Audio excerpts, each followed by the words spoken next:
Bismillahirrahmanirrahim. Assalamualaikum warahmatullahi wabarakatuh. Alhamdulillah alladzi hadana bi'abdihil mukhtari man da'ana ilaihi bil idzni wa qad nadana labbaika ya man dallana wa hadana. Allahumma salli ala sayyidina Muhammad wa ala ali sayyidina Muhammad.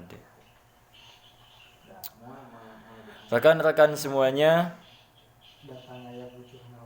dalam kesempatan kali ini saya akan sedikit mempresentasikan tentang konsep dasar manajemen peserta didik. Namun sebelumnya izinkan saya untuk memperkenalkan diri terlebih dahulu. Oke, nama saya adalah Zena Zenadan. Tempat tanggal lahir Bandung 9 September tahun 2001 atau tepatnya sekarang saya sudah berusia 19 tahun. Saya tinggal di Pondok Pesantren Al-Quran Al-Falah dan sekarang sedang kuliah di STAI Al-Falah jurusan Manajemen Pendidikan Islam semester 2. Oke, langsung saja kita ke penjelasan. Namun, mohon maaf, penjelasan kali ini yang saya jelaskan adalah untuk memenuhi tugas ujian tengah semester yang ditugaskan oleh Bapak Muhammad Hijrah Sawai, MPD, selaku dosen pengampu mata kuliah Manajemen Peserta Didik. Terus, apa sih konsep dasar manajemen peserta didik itu? Konsep dasar manajemen peserta didik, yang namanya manajemen sudah kita ketahui. Bahkan dalam setiap langkah kita itu merupakan bentuk kecil dari manajemen. Namun ada salah satu hal yang tidak kalah pentingnya untuk kita manage, untuk kita atur gitu. Yang mana ini merupakan sesuatu yang sangat urgent untuk kita manage, yaitu siswa atau peserta didik. Apalagi di era globalisasi yang penuh dengan persaingan antara lembaga pendidikan. Maka sekolah harus berjuang bersungguh-sungguh untuk bisa memanage siswa atau peserta didiknya sehingga dapat melahirkan peserta didik yang berkualitas, baik dari segi intelektualnya maupun individualnya. Oleh karena itu, penting bagi kita untuk bisa mengkaji tentang konsep dasar manajemen peserta didik. Di dalam manajemen peserta didik itu ada beberapa subbab, ada pengertiannya, kemudian ada fungsinya, kemudian ada tujuannya apa, terus juga ada pendekatan-pendekatan serta ada prinsip-prinsip manajemen peserta didik. Maka oleh sebab itu, mari kita simak apa yang akan saya jelaskan kali ini tentang konsep dasar manajemen peserta didik. Yang pertama itu adalah pengertian manajemen peserta didik. Menurut istilah peserta didik dalam konteks pendidikan Indonesia.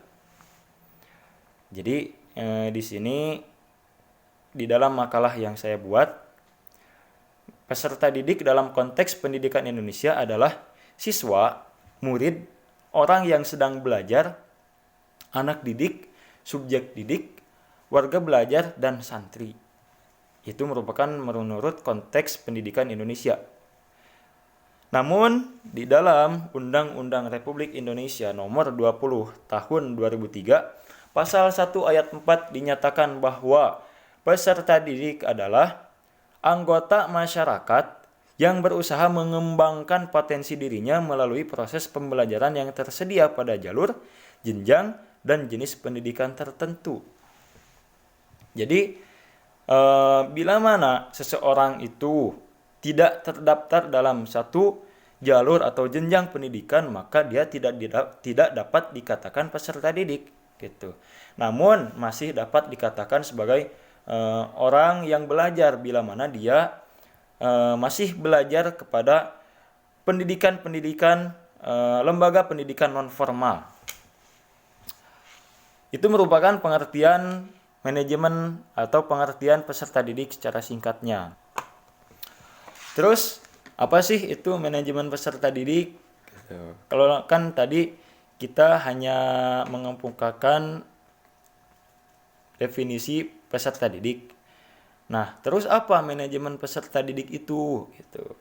Jadi manajemen peserta didik adalah sebagai suatu usaha untuk mengatur, mengawasi, dan melayani berbagai hal yang memiliki kaitan dengan peserta didik agar peserta didik mampu mencapai tujuan pembelajaran di sekolah. Mulai dari peserta didik itu masuk sekolah sampai peserta didik itu lulus sekolah atau menjadi alumni. Jadi semua hal-hal yang berkaitan dengan peserta didik, baik itu dari awal sampai akhir itu diatur dalam manajemen peserta didik. Kemudian yang kedua itu apa fungsi dan tujuan manajemen peserta didik? Nah, menurut Imron, fungsi dari manajemen peserta didik adalah sarana bagi siswa untuk mengembangkan potensi atau bakat yang dimilikinya. Jadi baik itu secara individu, sosial, aspirasi, kebutuhan dan potensi-potensi yang lainnya dikembangkan di dalam manajemen peserta didik.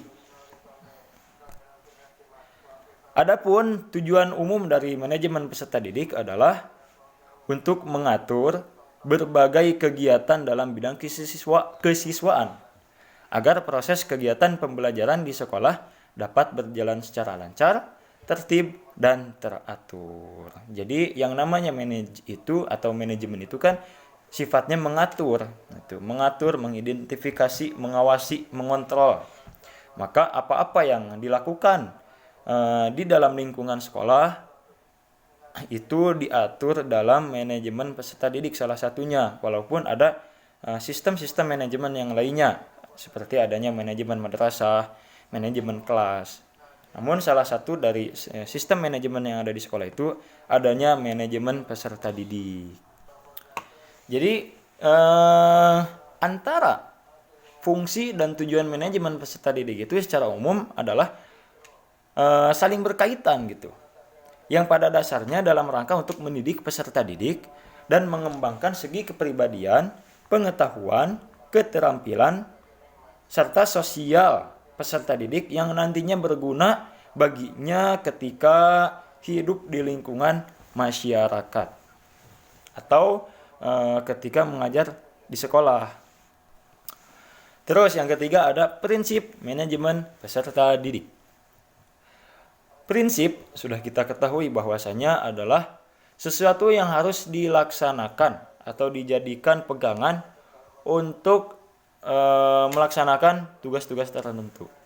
Nah, manajemen peserta didik ini juga memiliki prinsip. Adapun prinsip-prinsip manajemen peserta didik diantaranya yaitu yang pertama, harus mengacu pada peraturan yang berlaku.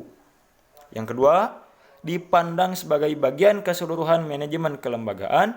Yang ketiga, kegiatan manajemen peserta didik harus diupayakan untuk mempersatukan peserta didik yang mempunyai keberagaman latar belakang dan perbedaan untuk diarahkan agar saling memahami dan saling menghargai satu sama lainnya. Kemudian yang selanjutnya yakni kegiatan dalam manajemen peserta didik diarahkan sebagai upaya dalam mengatur perkembangan potensi peserta didik. Kemudian yang kelima, prinsip manajemen peserta didik itu adalah segala kegiatan dalam manajemen peserta didik harus saling atau dapat menolong atau mendorong serta memacu kemandirian atau keberanian peserta didik.